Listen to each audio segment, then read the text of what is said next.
It appears that North Korea is simply taking a page out of their past playbook on broken promises and psyop against the United States. Chris Badger, Thomas right-wing Tribune. A senior White House official told reporters Thursday afternoon that North Korean officials failed to show up at preliminary meetings in advance of a scheduled meeting between President Donald Trump and dictator Kim Jong-un on June 12, prompting the cancellation of that meeting, Breitbart reports. A trail of broken promises by North Korea, including keeping a team of U.S. officials waiting in Singapore for a preparatory meeting, forced U.S. President Donald Trump to cancel his proposed summit with Kim Jong-un, according to a senior White House official. It was on March 8 that a delegation visiting from South Korea came to the White House to deliver a message from Kim Jong-un to Trump. The message conveyed from Kim was that he was committed to denuclearization, the official familiar with the process told reporters.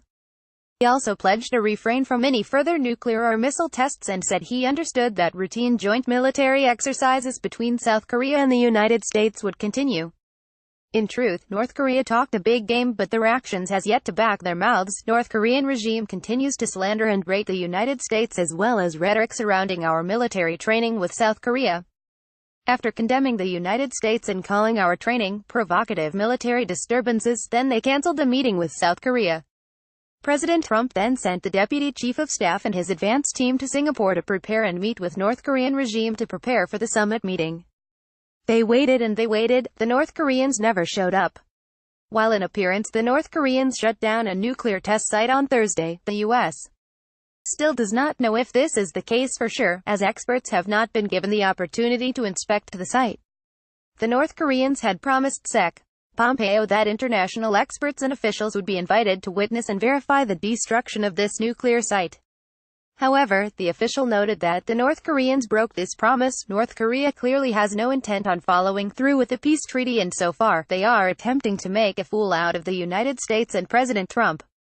North Korea initially agreed to stay away from nuclear weapons development in 1985 when it signed the International Nuclear Non-Proliferation Treaty. In 2003, it became the first, and only, country to ever withdraw from the treaty. North Korea's withdrawal from the treaty kicked off what came to be known as the six-party talks between the U.S., South Korea, North Korea, China, Japan and Russia. North Korea even destroyed one of the cooling towers in 2008.